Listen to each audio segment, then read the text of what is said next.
Welcome to the Family Beacon podcast from Minnesota Family Council with hosts Grace Evans and Moses Brattrud. Stay informed on the top stories on life, family, and religious freedom. Get the facts, stand for truth. Hello and welcome back to the Family Beacon podcast with Grace Evans and Moses Brattrud. We are so glad that you have tuned in. We skipped a week last week because we had a huge amount to do with our annual dinner, which we'll talk about briefly this morning. But we've got some great topics for you this morning. As the world waits, and while we're filming this episode, we're also going to be refreshing SCOTUS blog to make sure that they're not releasing Dobbs v. Jackson while we're... got the reaction of ourselves on camera. I actually thought about that, we that will would be watching. Incredible. It would just be you and me, at least me in tears. I don't know if you'd be in tears, but I would be sitting here in tears, just a waterfall. I've had my tear ducts blocked so that I don't cry on camera anymore. That was some feedback from you, the viewers. No. Just kidding. Although we did get some great feedback from you guys at our annual dinner, I have to say, Moses. It was good to meet so many faithful Family Beacon viewers. We got some pictures with you guys. We also signed some autographs, Moses. That was pretty fun. First time I think I've ever done that. I think that's the first time I've ever done it too. But it was really cool. And I have to give a shout out to everyone we talked to, honestly, because first of all, thank you for coming up and talking to us, because sometimes we're sitting here podcasting and it just feels like we're podcasting to an empty room. Mm-hmm. That's what it feels like. But then actually being able to see your faces was so wonderful. And special shout out to Terry. I have to say, Terry is just such a good hype woman. I've seen her at multiple dinners now, but she was just so encouraging to me and Moses. And we cannot thank you guys enough. Thank you for tuning in. Tell your friends about this podcast if you like it, so that you can help us get the word out. And if you like this podcast, leave a review below and give us a thumbs up. Absolutely. And you know what? We're so glad that so many of you are watching it, and it's exciting to see those numbers creep upward. Yeah, definitely. It's not like we're going viral yet, but we're seeing way more people watching this season than last season, and we're not changing the formula, so it's just really cool to see that the content that we're making is reaching more people. So without further ado, just 3 quick things about what we're going to be talking about this episode. First, the Washington Post tries to defend abortion. It backfires hugely. Mm-hmm. Second, a Father's Day article about how important abortion is to dads. Mm-hmm. So just, a little bit of... I just find that disgusting, and I'm going to try to keep it under a lid, because if I don't, then I'm going to just go nuts. And then some of the insane antics that pro-abortion activists have been up to as they confront the fact that they are losing. So all that and more on the Family Beacon this morning. But first, I want to talk about our annual dinner. Yeah, it was so much fun, honestly. Yeah. We should go ahead and roll that video that we released, Moses, at our annual dinner. Yes. Because it was so exciting. Well, just a moment on that, because first I just want to say that we had 500 people. We had no idea. We had only a month to get people in the door. It was huge. Kaylee McEnany, our keynote speaker, knocked it out of the park. Oh, yeah, she was amazing. Yeah, everyone involved. We had Congressman Pete Stauber talk. We had a video from Vice President Mike Pence, which will be linked in the description. And the energy in the room, you guys, was phenomenal. I mean, people were clapping at the right places. They were so hyped. You could just tell that there was this electric excitement in the room, and partially because of potentially Roe v. Wade being overturned in a few days, but also just because people were just so excited to be there. I think after COVID, too, people like to be at events. Right. But I'm telling you, the energy was amazing. Anyways, we had a very exciting announcement that we made at the dinner. Yes. So, and that was announced in the form of video, which we will roll now. And now, an important announcement about the future of Minnesota Family Council.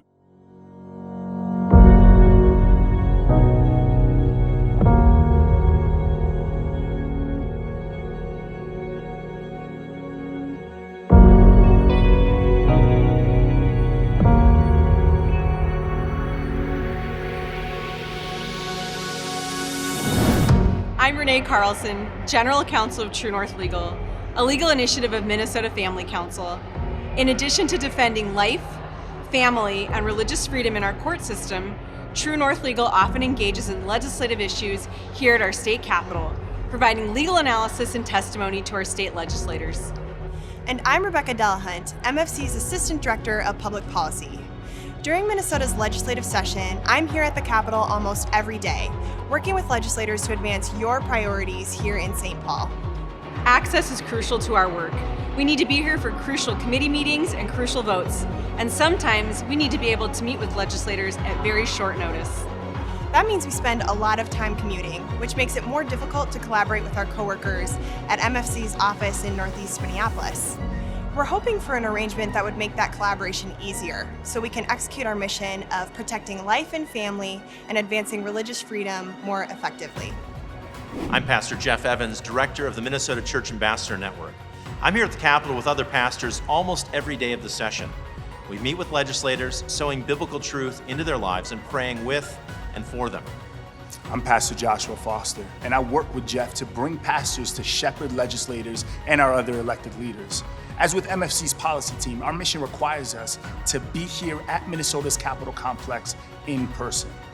We also want to be able to extend hospitality to legislators, offering them an oasis from the demands of their work, yet a place that is convenient enough for them to stop in briefly for encouragement and counsel. We're not able to do that right now, but I'm hoping that will soon change.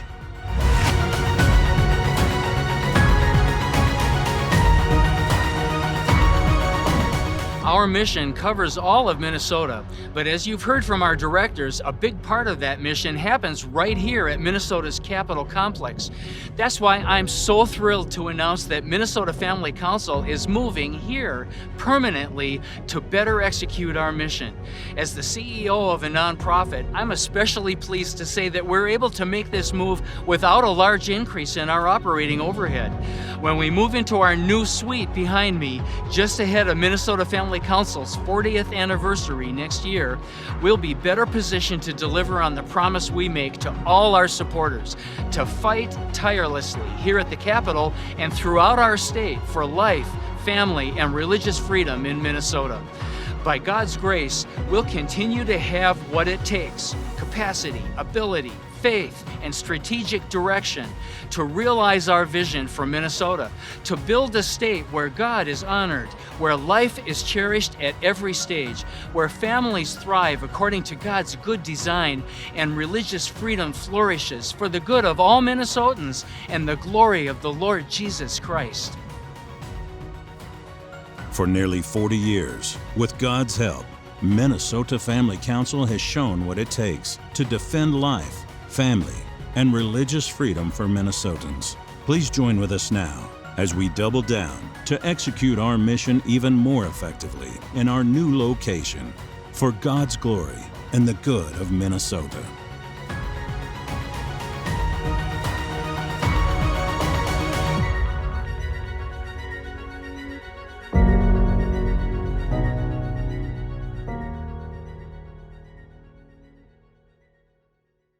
Okay, so we are so excited that MFC is moving not just to St. Paul, but to the Capitol complex right across the street. I'm so excited. From the Minnesota Senate building, just 50 yards from the Minnesota Capitol. It's going to be insanely helpful for our work at the Capitol, because so much of it is at the Capitol, and we're thrilled about that. More announcements. We're going to have to leave the studio space behind, and we have some really exciting plans for that.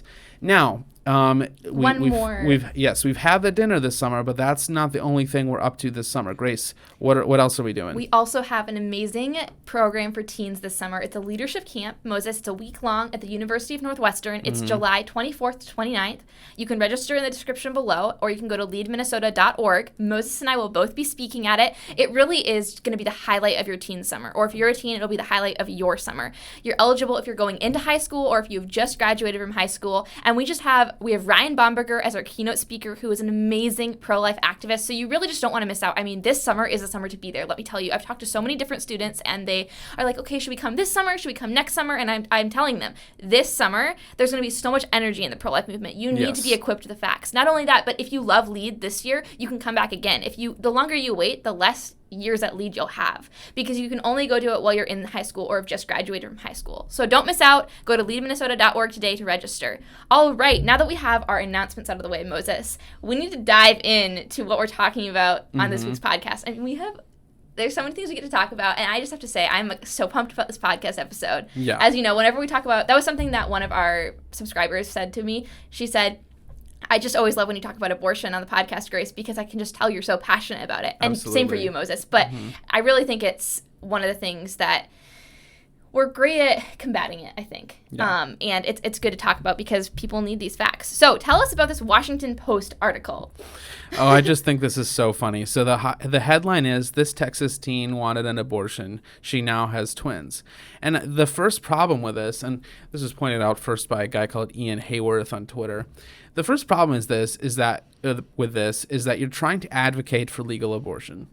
And then you're using the story of this mom who had twins as if that is somehow proof that abortion should be legal. Now, like, if you read the article, it's so it's like, honestly, it's contradictory. It's this guy said, "It's the most amazing pro-life argument I think I've ever seen, and it's entirely unintentional." Did he say that in the article? No, this was this guy on Twitter, Ian Hayworth. Okay. So I was going to say. I'll just give you some highlights from this article. We'll link this in the description.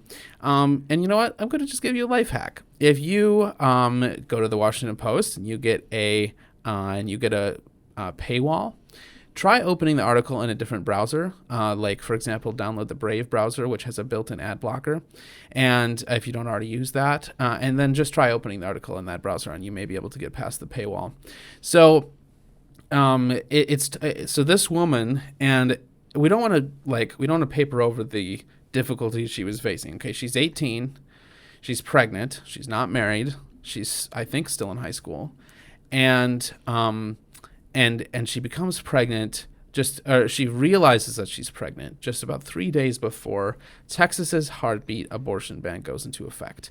So she was planning on having an abortion. She's texting with her dad about getting an abortion. She's saying, there's this new law. Oh my gosh. And so then she goes in for an ultrasound and she realizes that she's actually 12 weeks pregnant.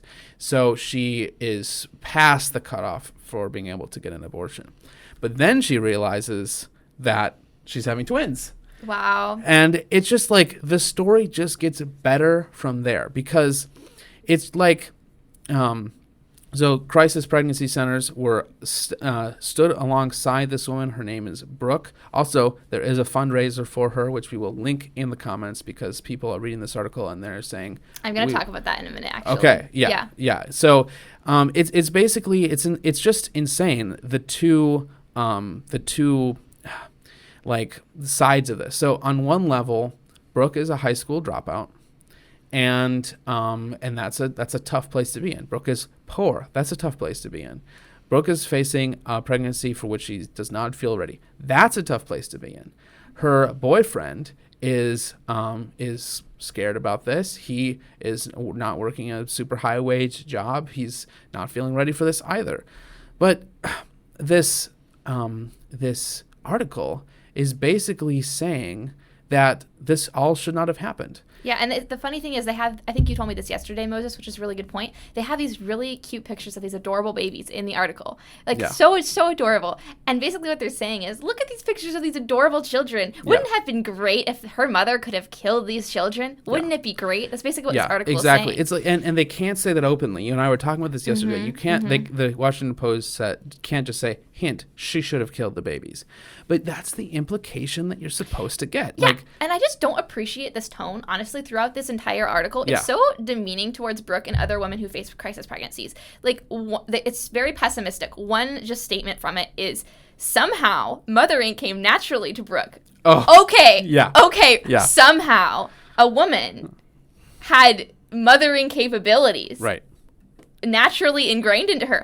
Oh, somehow you're going to be pessimistic about that? Yeah. And it just talks about how she and then the article talks about how she was determined to prove people wrong that were judging her. So then it flip-flops and says oh, Brooke is this strong woman who's determined to care for her children.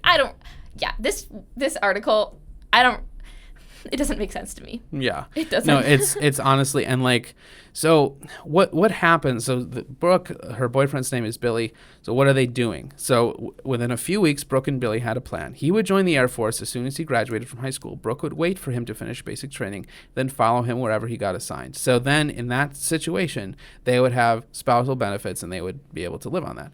Brooke, meanwhile, while she's pregnant, she's starting real estate classes. And guess what? She's pregnant with twins and she's getting the highest grade in her class. Whoop, whoop. Go Brooke. As Grace said, she's feels somehow ready for parenthood. She doesn't even feel that phased. She's tired for sure. Course. I can't even imagine having twins.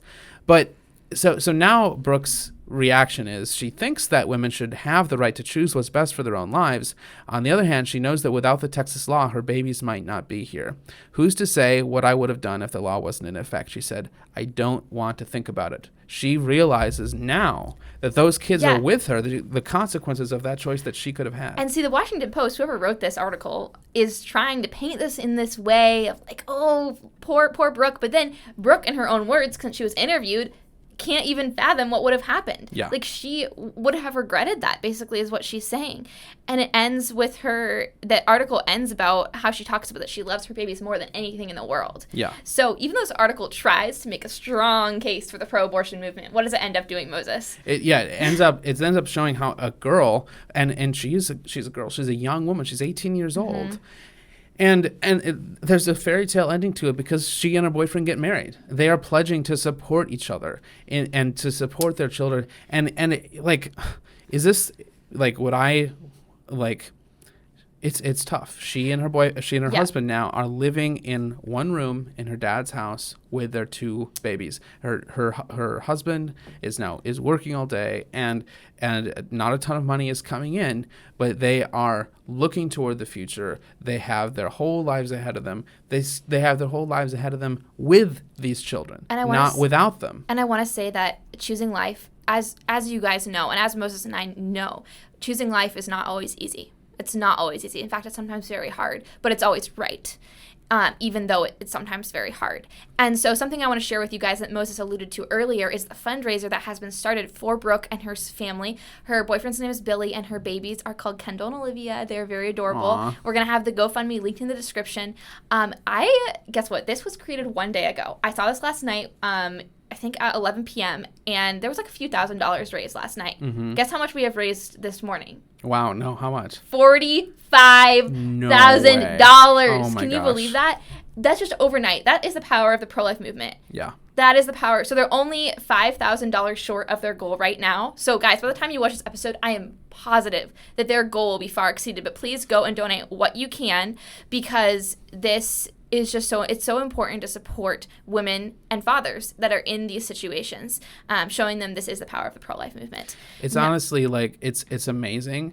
And MFC's position is that women who are faced with a pregnancy for which they don't feel ready should get all the support they need and deserve from private charity, from friends, from family, from the government, so that they can be confident in giving birth, in raising their child, which can be expensive, so they should have the support along the way, or if they don't want to do that, in putting that child up for adoption in the most compassionate way possible, in an open adoption, closed adoption, whatever is the preference of the mother. So we're not saying no, you can't have an abortion, and stop asking to be supported when you choose to have this baby. That's not what we're saying. That's what the abortion providers say. Yeah.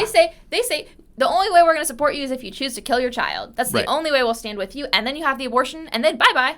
Yeah. Because we don't get any money after that. Exactly. But what does the pro-life movement do? Like, we offer resources for adoption. We offer resources for mothers who are pregnant, resources for mothers who are already parenting, and we offer services for women that have undergone abortion, that are suffering from trauma. So we offer a way of hope for them, so that they're not just dwelling in this sadness, and that they're able to have this hope, this new hope after what they've undergone. Yeah. So the pro-life movement is truly pro-life. The pro-abortion movement is only pro-abortion. They're not pro-choice. Absolutely, and there's no better testament, I think, of that than this idiotic article from the Today Show. Yes. Oh my gosh, I saw that, and I just knew that we had to talk about it on the podcast, and I really want to get your reaction, actually, because as a father, just this article is honestly so offensive towards fathers, towards fatherhood and motherhood. Yeah. It's called this is the title, this is the headline. It says 8 dads share how abortion shaped their lives. Dads aren't often asked about abortion. So for Father's Day, we asked. Here's what some of them said about their personal experience.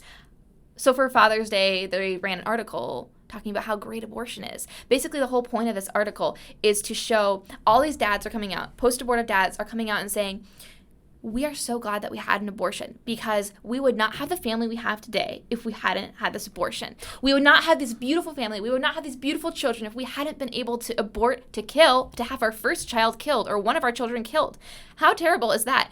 Not only that, but like, of course, this article is very woke, so it refers to not women, pregnant women, to pregnant people. So we have that woke language to begin with. Oh my gosh. But we have these terrible quotes from these fathers. And yet I think all the pregnant people mentioned are women. It's funny how that works. It is funny how that works. But anyways, they have these terrible quotes throughout this from people they've interviewed. Not to mention they interviewed no pro-life men. Yeah, eight men interviewed by the Today Show, which is supposed to be this middle of the road, you know, thing that you watch while you're eating your breakfast cereal. But on they didn't NBC. interview any men who regret their abortion, and we know many men regret when their wives, girlfriends undergo abortion because they've lost a child. Right, That's abortion something that they can never get is back. real for men as well, but also just this idea that you would pick 8 men off the street. Guess what? More than half of them would be against abortion. That's just like statistically, that's what you would have. So the Today Show is like they're not even giving like they're manipulating our emotions. They're manipulating the audience's emotions, and they're not even recognizing, not even nodding towards the idea that some men, the majority in fact, are pro-life. It's unbelievable. And I hate the actual nerve of this article, honestly, to publish something like this on Father's Day, to say this is from one of the interviews that they did with one of the fathers. The father said, "I wouldn't be a father without abortion." And then he goes on to say, if we had not been able to terminate an unwanted pregnancy, note the language throughout all of this, by the way. They always say unwanted pregnancy. They never say unwanted child, because that looks really bad. If we had not been able to terminate an unwanted pregnancy, we wouldn't be happily married with a 5-year-old. It would have taken both of our lives in a completely different directions. Well, you know what? Maybe it would have been taken in a completely different direction, but at least you wouldn't have been complicit in the murder of your preborn child, father. Yeah, exactly. I mean, wow. I can't... He goes on to say, I consider my role as a man and a father to put a dude into the world that knows abortion is normal, that knows that with every unwanted pregnancy, there's a man involved. Ugh. Yeah. Well, true, our but voices also... he says, our voices have been very, very quiet, if non-existent, but abortion has allowed me to live my life and make the choices that I think everyone should get to make. Can I just... He's right. Men are far too often too silent on abortion. Yeah. Far too often. And when they do talk about it, they sound like this. Yes, but let's note, when they talk about it, let's note that when men talk like this, they're being cowardly, because it is so cowardly for a man to support abortion. Like, this is what I wrote in our show notes. Man up, dude. That's what I wrote in response to this. Like, dude, it is so much easier for you to advocate for abortion rights, quote unquote, because if you advocate for that, you don't have to deal with what you've done. You can just walk away. Yeah. You can have an easier life. So, of course, cowardly men are going to advocate for abortion. But you know what? We need pro-life men in this movement for a reason. We need strong men to stand up and rise up. He's right. Men have been silent on this issue for too long. Moses, you're one of those men that speaks out. Thank you for speaking out. We need more people like that. Our videographer, Jack Bittner, also a strong pro-life man. You know? We need more people like that. I just think, like... This is why they say no uterus, no opinion, because men of this type need to shut up. Yeah, sit down, sir. It's just so like the level of care for women is not there. Mm-mm. The level of care for children is just so superficial and surface level. Like here's a quote. Peter from Massachusetts is a lawyer and father of 1. Well, actually, he's a father of 3, as we'll see. I have had 2 partners who have had an abortion. Notice how he says partners. Also, that's very dehumanizing to women. Partners? Yeah, Ugh. yeah. Why not tell it anyway? Yeah. The first instance, although difficult to reckon with at the time, so that's interesting. It was a bad experience, but he's going to put the best face on it. I feel it enabled... Listen to this. I feel it enabled me to gain experiences, personal and professional, that I would not have otherwise been able to gain. Professional experiences. So he sacrificed his child on the altar of convenience. He did, and it's like, and he's celebrating that on Father's Day. Right, bro. Are you writing your LinkedIn profile? Is that what this is? Is that like a little professional certification that you can put on your asterisk, complicit in murder? Yeah, it's on like his LinkedIn profile. I know C++ and I pressured my girlfriend to get an abortion, and I gained professional experience. And look at me, I'm a strong man. More men need to rise up and do this because this is the hard way. Because no one supports it when men rise up and fight for abortion rights. That's the thing. All these men act like they're so brave, like such emblems of our country. Right. And I'm like, sir, if you're advocating for abortion, you are on the wrong side of history, but culture is very much egging you on. So you can get off your soapbox because you're not taking the hard route here. You're taking the easy route. It's also like, I hate that all the men that they're interviewing here are obviously like these professional dudes. Like Alan is a brand marketing and innovation consultant, a father of 2. No, he's not. He's a father of more than that because he and his partner, his girlfriend or wife, chose to have an abortion. And so I just go back to this, and it's shocking how for men, even perhaps more than for women, the selfishness of the decision to have an abortion is so evident. Oh yeah, absolutely. It's just like I understand, because I've walked with my wife through pregnancy. I understand a little bit of how difficult that is, how difficult birth can be, and certainly, of course, sharing the burden of parenthood and trying to raise these little children.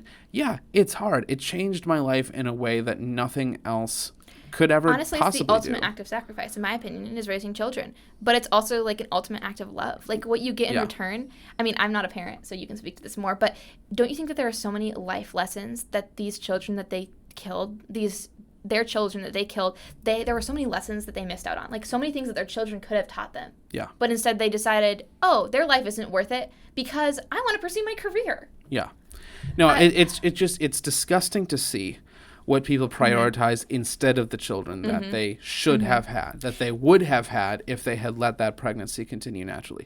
Now they have more time for, I don't know, bar hopping, like grooming their dogs. That's their hobby. And of course, often we do find that childless couples treat their dogs, especially, and sometimes their cats and other pets, basically as surrogate children. And they, my fur babies. And don't get me started on that language. That's something that it's going to give us both a heart attack. We're already like so... Okay, one more sentence I'm going to read. Yeah. Because, there's... Guys, if you want to, like, cry a little bit, read this article, but also just see the stupidity of the pro-abortion movement sometimes, read this. Because, like, on Father's Day. Are you kidding me? On Father's Day, you're going to release this. Anyways, this is a quote from one of the guys that was interviewed. He said, "We just need full-throated support for abortion access from everyone in the country. It doesn't matter whether you think it's your issue or not, because trust me, it is." Well, guess what I say to that?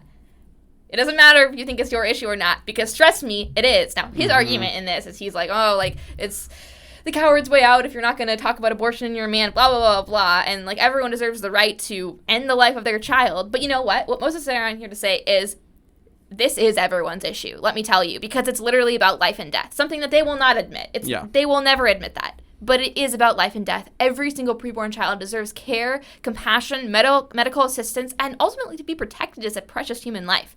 And that's why Christians need to be so passionate about this. I mean, in a post-Roe America, in a post-Roe Minnesota, what does that look like? That looks like churches standing up. I have such a hard time with churches that I'll tell like pastors or youth leaders about my work in the pro-life movement or about why I'm so passionate about life, and they look at me and they're like, "Yeah, wow, I'm super, like I'm so glad that you care about this issue. I'm so glad you're in this fight." Yeah. And then I say, okay, let me present to the children in your youth group, like the high schoolers, or let me talk to your congregation, or let me give you some materials. Yeah. And they're like, "Well, I'm glad you're doing that, but I just don't think that's applicable to our church." You know what? That is one of the worst things that churches could do. Like, the churches need to be on the front lines of this issue, because this should be everyone's issue in America, but especially in the churches. I mean, the churches cannot stay silent. I saw something recently that said something like, every church should be supporting a pro-life pregnancy center. Yeah, I agree. Should have a fund for women who need support, something like that. And you know what? I couldn't think of any good reason why not. I mean, even the smallest church could have and should have, I think, that support.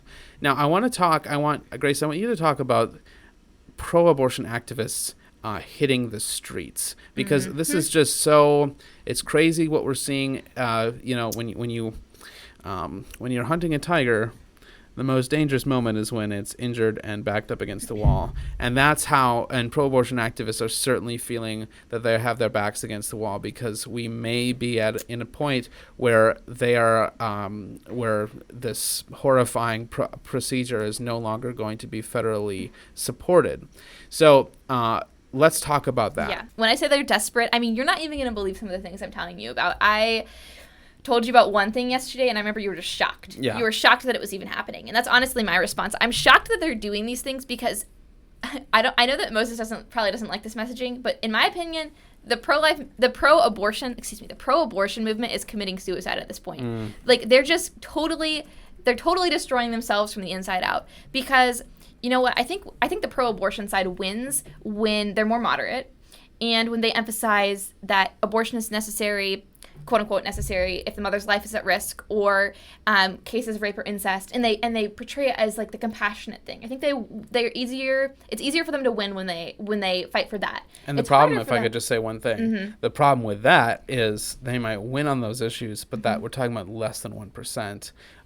Maybe less than 1/10 of 1% of all abortions, so they can't justify for rape and incest, all the abortions that take place. The hundreds of thousands of abortions that take place, they can't justify those on the weight of these few tiny little edge cases, as they say. But continue. Right. So I'm not saying that those are good arguments by any means. I mean, we've debunked them all before on episodes. You guys can go back and look at them. But what I'm saying is, the general public in America is more likely to get behind them when they advocate for that, or when they advocate for abortion only in the first trimester. But when they lose, and when they lose hardcore, is when they do stuff like this that I'm about to talk about. This is when everyone sees just how crazy pro-abortion extremists are, and they realize how fast the pro-abortion movement is moving to extremity.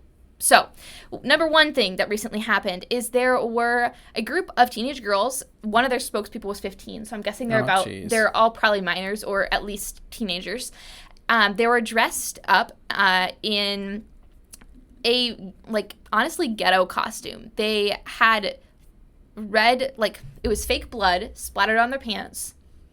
And then they had their hands tied, and there'll be pictures. Oh, actually, warning before I do that. Graphic warning if you're watching on YouTube, but we'll have pictures up right now so that you can see what I'm talking about.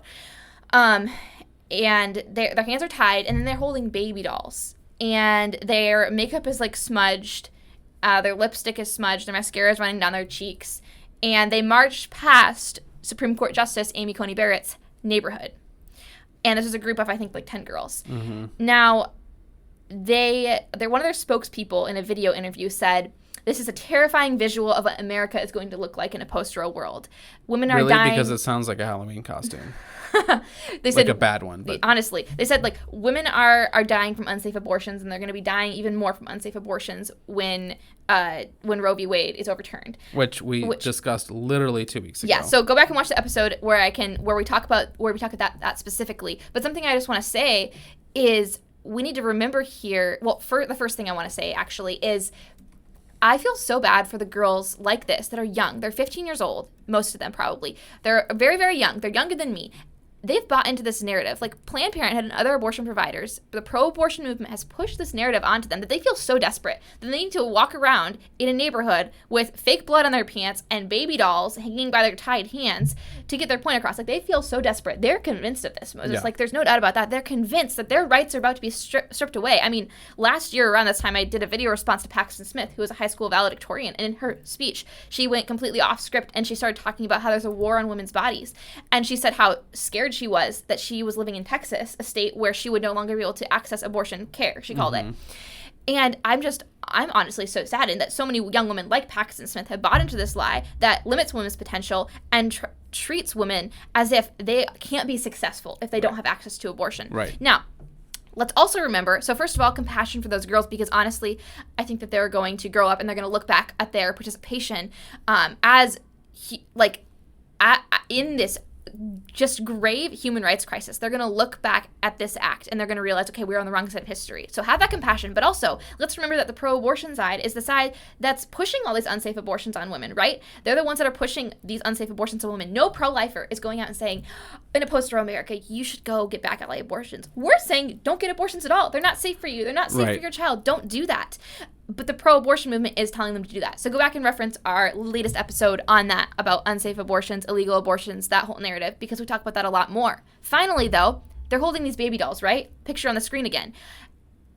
What I saw when I looked at that is like, this doesn't help their argument at all. It honestly, those baby dolls don't look like just a clump of cells to me. Why Right. not? Because there's nothing they can go find that's like just a clump of cells to hold. Like, that doesn't look like that's not even a prop that exists. You know why? Because preborn children are babies. It's amazing how that works. Yeah, so they're holding these babies, and it just totally debunks their argument, honestly. Yeah. Because they're marching through these streets saying women need this access, and they don't even realize how ludicrous that looks. Because anyone, like, would agree that it's wrong, almost anyone, I'm sure these girls would agree, that it's wrong to kill children after they're born, right? Yeah.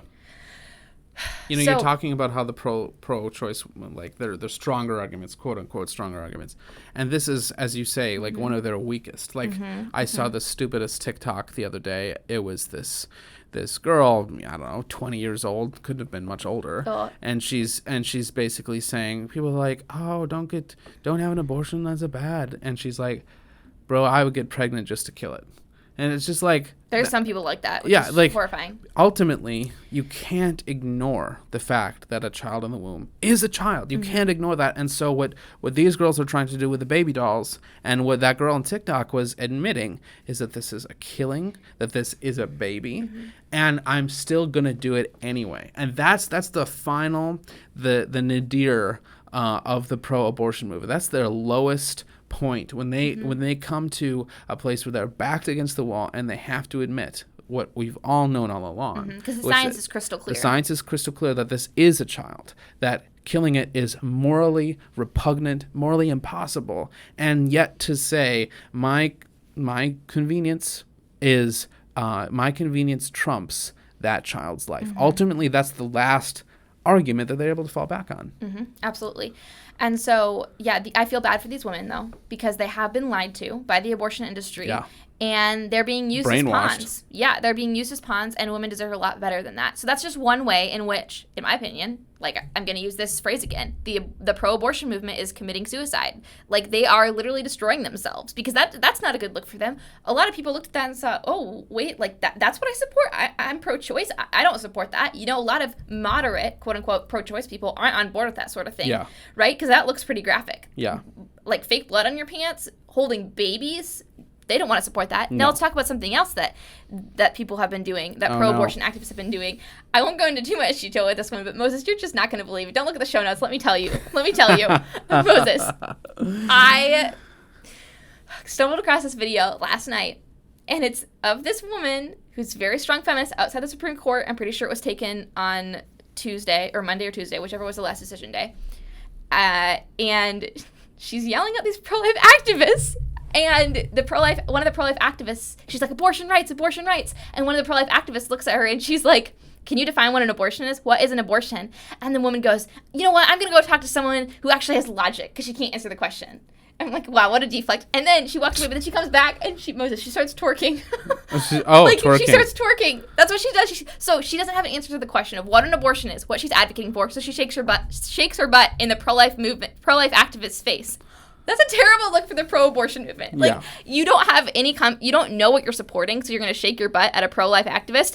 That looks really dumb. Somehow, looks that really dumb. doesn't seem very effective. There were also a bunch of other, like, sexual innuendos and things, which we won't go into, but it's so, if you have to shake your butt because you don't have an answer to why you support baby murder, maybe you're on the wrong side of history. It's like something like a really poorly behaved toddler would do. Yeah. Like, she honestly, I got secondhand embarrassment watching that. I was like, ma'am, you are in public and you look very dumb right now. I would not want to be on your side, and I'm very glad that you are not on my side, in fact. Oof. Anyways, okay, a few other things. Moses. So it's just so ludicrous. Like, they're making themselves look so bad. There's been a lot of churches that have had... Spit it out. It's just so bad, okay? Like, church services will be going, and then pro-choice activists will start stripping in the congregation. Oh my gosh. And I'm just like, you think that being a nude activist is going to get your point across? Well, like, you just look like a deranged, crazy person. Yeah. No one's going to want to be on your side. Yeah. So there's these nude activists in churches. There's women twerking in front of pro-life activists when they can't answer what they support. Yeah. There's these women dressed in, like, bloodstained clothing holding baby dolls. So just, like I say, they're committing suicide, this movement is, because no one's going to take them seriously after this. One other thing, though, on a little bit of a more serious note with this, which, again, shows the pro-abortion side to be totally off the rocker, but in a different way, because I just can't. Like, can you imagine being so desperate that you take your clothes off to get your point across? Honestly, like that's literally what crazy people do. Like if you hear somebody took their clothes off in the street and they were arrested, you're like, okay, yeah, that person is off their meds. Most give me a high five. We're not on that side. I sure am glad we're not on that side. Okay, one other thing quickly though. So these posters went up in D.C. a few days ago this week. It reads, D.C. Call to Action, Night of Rage. This was posted by Jane's Revenge, which is the group that has been doing a lot of firebombing of pregnancy resource centers, our allies in Wisconsin. And even here in Minneapolis, Minnesota Citizens Concern for Life was also burgled and had graffiti. So, yeah. Yeah. Anyways, this poster says, the night SCOTUS overturns Roe v. Wade, hit the streets. You said you'd riot. To our oppressors, we say, if abortions aren't safe, you're not either. So basically what this poster that popped up, I should say, in a bunch of different locations in D.C. is calling pro-abortion activists to have a night of rage. So they're inciting violence, right? Because this is Jane's Revenge. They're inciting violence. And I just have to say, you know, we can laugh about the dumb stuff people are doing, like the stripping nude in churches. But also, it's very clear that if you're going to support, first of all, if you're going to deny basic reality inside the womb, it's only a matter of time before you start denying basic reality outside the womb. You're going to start doing these ludicrous things. Not only that, though, but if you support violence inside the womb, it's only a matter of time before you just support violence outside the womb. And that's what these people are doing. That's what Jane's Revenge is doing. That's what they're calling other pro-abortion activists to doing. So overall, Moses, I just have to say, this is totally not a good look for the pro-abortion movement. It is not a good look. Most people that are moderate on abortion in America, which most people in America are, they think that it should be severely limited, are going to look at this and they're going to say, oh, that's the side I'm on? I don't want to be on that side. Grace, I get what you're saying. What you're saying is they're showing who they really are. They're showing that if they're supporting violence inside the womb, and that they are now revealing that they support violence outside the womb. It was never just about a woman's choice. It was about a fundamental worldview that allows for and glorifies violence against children, violence against women who are coerced into having this procedure done to them, and violence against our society, in which a third or a fourth of our young people have been robbed of their existence by this culture of death. And if you think about it, you know, at its root, abortion is the dehumanization of the innocent. Like I'm saying, you start with dehumanizing the preborn. It's only a matter of time before our mothers begin to dehumanize themselves, because they've lost a crucial part of them, their children. But that's what you're seeing with these women. It's like they're literally dehumanizing themselves. They're putting themselves on display in churches. They're like shaking their butts in public. That is dehumanizing. When that's dehumanizing. That's your response to an argument. It kind of reminds me of how in the Narnia books, when the talking animal, when the talking animals like puzzle the donkey. When he's like basically misusing the gift of speech that he's been given, and he slowly reverts to being just a normal donkey. And I don't know, is that bad that I'm making that analogy? You know, I think it's a fair analogy. We're not calling women donkeys. No, I'm not saying that pro-abortion activists or something are not human. I'm saying that they are engaged in something, sin. That is dehumanizing. That is dehumanizing. It's dehumanizing them. It's dehumanizing anybody who listens to them. Yep. And my personal advice would be to stop. Yes. So on that note, you heard it here first. The pro-abortion movement has committed suicide. They are going out. The pro-life movement is coming in. Absolutely. You know how people talk about like hot girl summer? Have you heard of that? Are you too old for that? I have heard of that. Okay. Hot girl summer. How about we make this a pro-life summer, right? Let's make it summer. a pro-life summer. I like that. It's a pro-life summer. It's coming. There is a war on babies' bodies. People like to say there's a war on women's bodies. You know what? There's a war on babies' bodies. Yeah. And we are taking back the narrative for preborn children because they need us. And we're not going to let the pro-abortion activists that are going off the rocker have control of the narrative anymore. Are we right, Moses? Am I right? Absolutely not. All right. So if you want to learn how to stand for life, make sure you register for Lead Minnesota. Link in description. If you're a teen, I want to see you there. We'll equip you to stand for life. We also want to see you at our pro-life rally. The day that the Dobbs decision is released, we will see you at 5 p.m. at the federal courthouse. More details, link in bio. All right. Thank you so much for tuning into the Family Beacon podcast. My name is Grace Evans. This is Moses Bratchard. We'll see you next week. Thanks for listening to or watching this episode of the Family Beacon podcast from Minnesota Family Council. Subscribe wherever you listen to podcasts so you're up to date on life, family, and religious freedom. You can follow us on Instagram at MN Family Council and subscribe to us on YouTube to watch our content. Get the facts, stand for truth.